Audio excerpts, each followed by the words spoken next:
Hello again and welcome back to my channel. I've been looking through my journals and things again, and for some reason I'm looking back, I guess because it's that shelf there, to, you can't see, where is it? These shelves. They're kind of lockdown diaries and drawing books, and there's more loose pages in boxes above. And I keep finding projects and things that I picked up and worked on, some of which came to fruition and some didn't during the years of the pandemic. And I've just remembered Dr. Meow, which was an idea I had for a kind of illustrated book about a cat who thinks she can travel in time. It's in this lovely journal that was bought by a friend of mine. It's got some kind of slogan on the front about creativity. And of course, he said something very nice about being creative when he gave me this. And looking at it, it's absolutely crammed. Every single corner of this book is crammed with stuff, with stories that I was mucking about with. And at the back is the pages of Dr. Meow, this story about a time-travelling cat that in the end came to nothing. I actually did show it to some people involved in Doctor Who publishing, thinking, I mean, this was 2021, thinking, well, the anniversary's coming up, maybe there could be a book about a cat who travels in time. He has, I think it's Albert the mouse, who's very clever, and somebody called Mildred, who I think is a hedgehog friend, and they are involved. I think the TARDIS is the little free library at the front of the garden, and behind the books is a kind of catty TARDIS. It's amazing how much detail I went into this. These are kind of side projects that I go off and do and fill books with occasionally, and sometimes I like the way I've taped that over there, a drawing from elsewhere, and I've pasted it, sellotaped it into the book. And it go on. They have a kind of, like the first Doctor Who story on TV, they have a kind of caveman adventure. The first Doctor Who story on TV, which was famously not part of the canon when it all came back to TV because of a legal wrangle. And there's little cave mice. I love the cave mice. Maybe I should do something with this. I wanted to find the, what else was there? That's right, they meet saber-toothed tigers, and of course that's very interesting to a cat, to meet saber-toothed tigers. They also had woolly mammoths.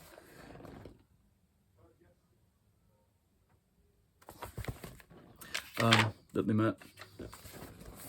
I don't know if I even scanned these, you know. We've got a scanner. I used to spend hours watching the thing go backwards and forwards like that, and I got sick of it. Then I forgot how to do it. I think I got a new laptop and it didn't connect quite. They go back, they go and have an adventure with Marco Polo, except in this, Marco Polo is Marco Polo, and he's a chicken who explores the world. I think people would have liked this. I should have pushed it. I should have kept on. The drawings are kind of sweet. They're kind of Quentin Blakey, of course. For some reason, the Daleks were rabbits. They were called the evil Bunnykins. I guess there was all sorts of copyright issues involved. You'd have to to sort all that out. But I'm quite fond of the drawings. Maybe I should just do some illustrated books of my own, really. Again, it's been a while since I did, I suppose. Anyway, they were my, if you look at the shelves, that belongs there. So I think these are kind of 2012 through to more or less 2018. That's 6 years on that shelf there. And that's 2019 onwards, kind of there, with a huge box of loose pages. At one point, I got really into just writing on anything that came to hand and recycling paper and making my own books. So I was bundling pages together. And of course, what you end up with is a massive pile of paper that takes up kind of huge amounts of space. So I had to kind of box them away. So I'm not sure that was a good plan. I much prefer it when you've got actual books on the shelves. Like, say, this is, for example, January, February 22. And it's a little kind of art book. Somebody asked me how I kept journals and what the plan is really, and there isn't one. Actually, the only plan I have for keeping journals and drawing books is being fearless and making myself fearless by giving myself permission to put anything in these. That feeling that nobody is ever going to look at these, and I don't have to show anybody these, only if I want to. So it gives you this freedom to put anything you like. And if you look at this one, for example, it's not really my journal. It's me trying out ideas for the book, that would eventually become my parody of Beatrix Potter. It's the watercolour pictures of these cartoons, based on Beatrix Potter drawings, and eventually I would do them digitally and put my own stamp on them even more. But it's interesting to see the beginnings of these. For me, anyway. And to keep all of these. Maybe I keep too many things, I don't know. I just love little pages that are half done like this. I just watched a video about hoarders. People with a house so full of books they could barely move around. And they looked hopeless, they looked wretched. And then the experts come in and give them a good telling off, and then they learn their lesson and talk about how they were wrong the whole time. And I kind of live in dread of that. I don't like the word hoarders. Somebody said it recently, and I just had to say, it has awful negative connotations, and it's not really on. I can hear Jeremy in the background. He's not getting into these videos. He will try. There's a drawing of socks. Most of my drawings of socks are him being asleep, like now, for example. There he is down there, if you can see him. So he doesn't really pose for drawings as such. He just kind of flomps about. Anyway, my response to that was to make 2 large piles of books, things I can happily do away with, and put them outside in our little library. And then do social media posts about, come and take these away. Probably about 20 or 30 books of mine I just got rid of quickly. And also made further piles of things to take to my mum's when we go, for my mum, my sister and my niece. Here are books they might like. Look, there's a picture of a gadfly and some kind of poem about his little wings being crumpled up beneath him, and the gadfly's on the sun lounger giving a feeble buzzing. He's saying, what with the insect world being what it is these days, I am completely shagged out. But the gadfly was determined to catch up with his reading. I must have been doing a whole series of pictures of insects who were fed up. There's a really fed up ladybird there saying, my joyful dispossession has fled. Now everything's a hassle. It's hard work being so insignificant. And this is where the literary lion came about. This cartoon character that I haven't done much with yet. He's a kind of person who is on the literary scene, the bookish world, and he swears all the time. He gives his true opinion about other people's books. Raw, ask him your bookish questions. And he says, I think the joke was going to be that he says nice things out loud, and then it's what he's thinking is horrible and really sweary.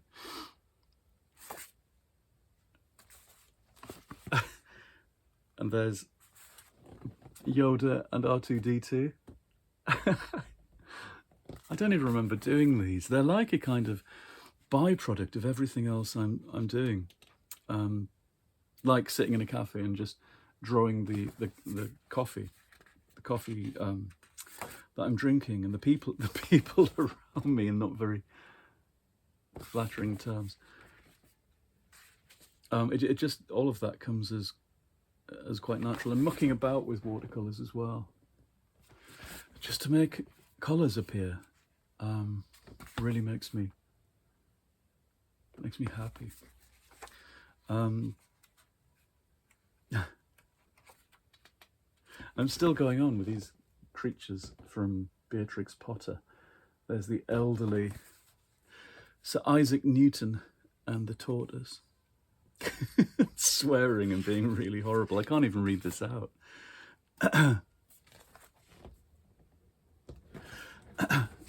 So that was 2 years ago. What's this one? I'm going to get these out of order, which would be a shame. This is a sketching journal from, I think, only a year ago, and there's people in it from kind of evenings that we, had round other people's houses, and I would end up taking a drawing book and just drawing everyone around the table. Constantly. Which is quite fun. And I remember last year that I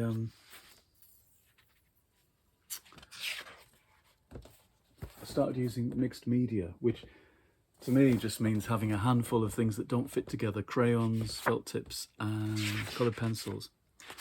And it's Matty the dog. And seeing what you can do with that kind of restricted combination of things. If you have all the colours and all the mediums to hand, you get option blind. That was from a workshop that we did with our friend Mike, who's a playwright, and he was doing something about plotting, and you had to draw around your hand and write things on every finger about plot points.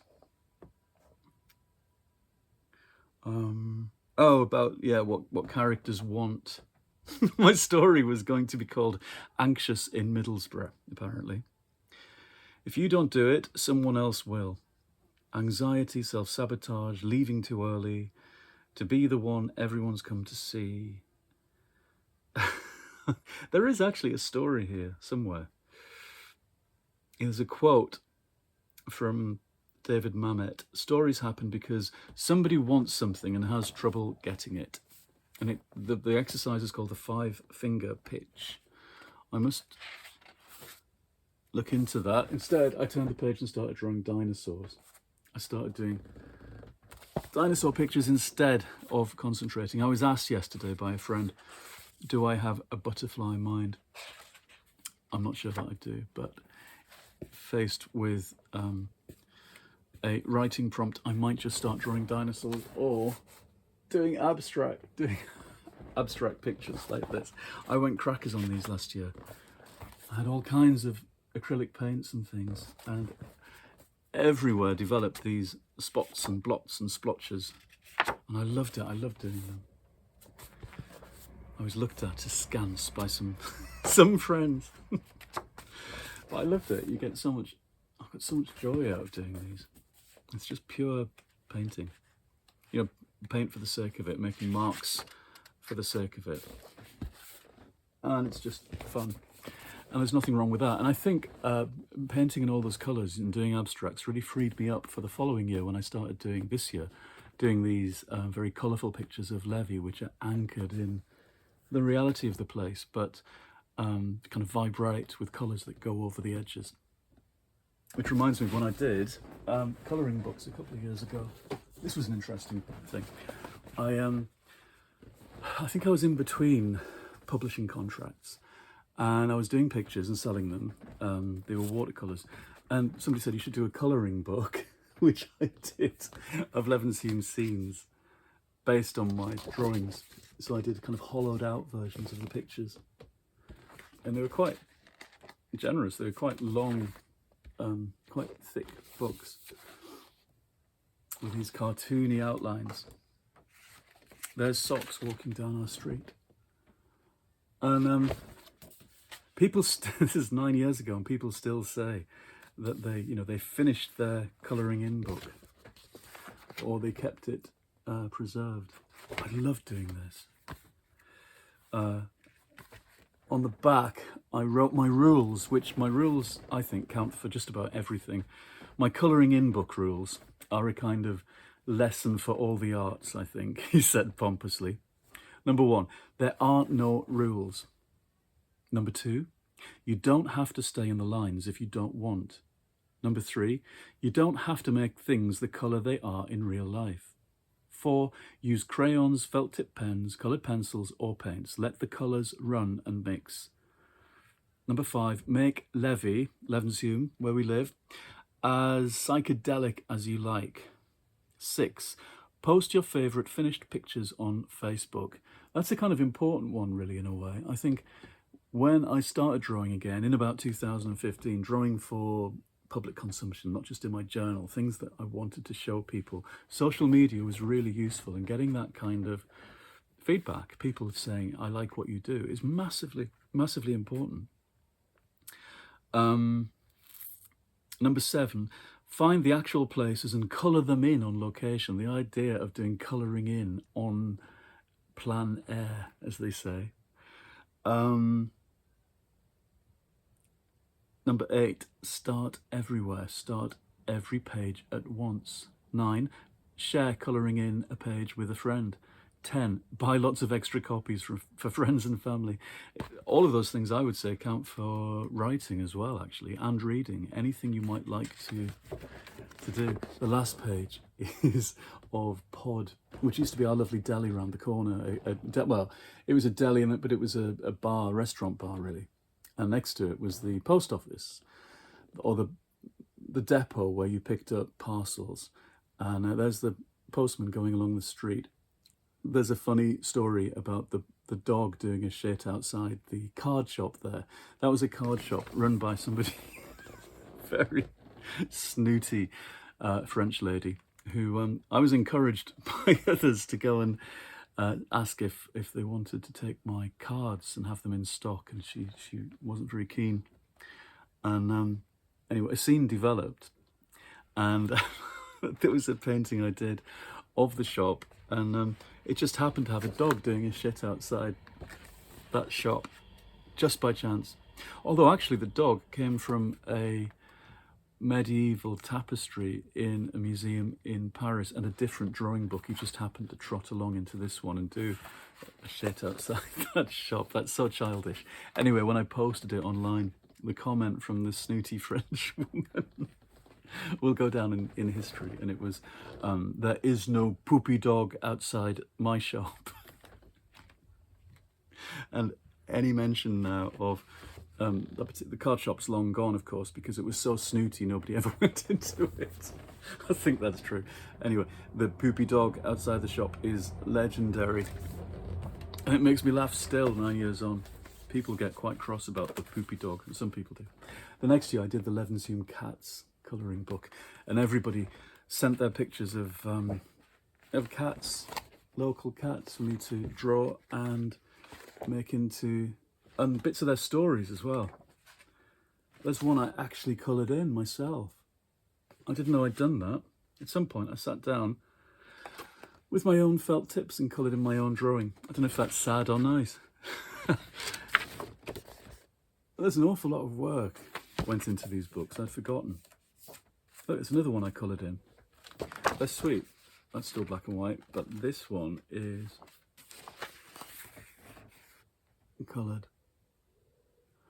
Quite thoroughly coloured in Matisse colours, I think. That's the thing about felt tips. They look like the colours of Matisse pictures. That would be a great thing, wouldn't it, to for galleries, to do little sets of either watercolours or colour pencils or felt tips, but choose the colours that would effectively give you Raoul Dufy or Matisse or Lowry, the palettes of those people. I wonder if you could tailor them and package them nicely. There's an idea for someone. Look, I did loads of colouring in, whenever this was. I bet this was bloody lockdown. I bet I was sat colouring in my own pictures. I like them though. They look summery. Anyway, lots of drawings of cats coloured in. Either Dr. Meow having adventures in his time-travelling little library with his cave mice, or colouring in books. But the revelation I had about these, actually, this is the point of the story, when I did my colouring in books, and they weren't novels in Waterstone stacked high and promoted and, you know, looked after by mainstream publishers. I was sat in a pub in Levenshulme, and they were having a show of some of my pictures in frames, and we were selling those, and I had a big pile of colouring books. I think it was near Christmas, this particular one. And there was a huge blow-up of a painting I'd done of the front of that pub, and had cards on sale, and people were coming and buying stuff.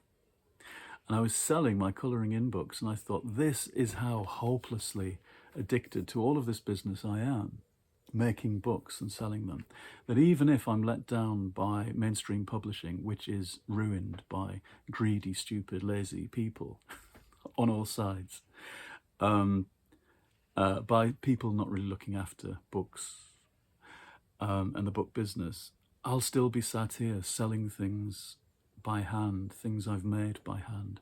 And that was kind of salutary. It made me feel less fearful of failing, I guess, in the mainstream commercial world, a world in which, you know, you are set up to fail because they don't run the business very well. Like, what is it, 77 million books are pulped each year unread in this country because publishing hasn't found a proper home for them. It hasn't got them into the hands of readers, and they just accept that. So of course, somebody like me who writes all the time, who cares about what he's doing, will be sat in a pub or a cafe selling his own books that he's made, that he's stapled together by hand. Actually, I think the printers stapled these together. Right, enough ranting. I hope you're all well. I hope you're reading. I hope you're drawing. I hope you're being creative. This particular channel has broadened out from more than what I'm reading and writing. It's what I'm thinking about. I mean, I did that long talk the other day about family stuff, so it's become memoirish. In a way, it's like a spoken word version of my journals. And whatever is going on for me, I will tell you about, and I'll show you pictures. For me, all these things go into the same kind of blender. It's all the same stuff. So I hope you can bear with me and bear the surprise of whatever it is I'm going to start going on about next time I come on. But I hope you'll come back, and I will see you again in the next episode. Goodbye.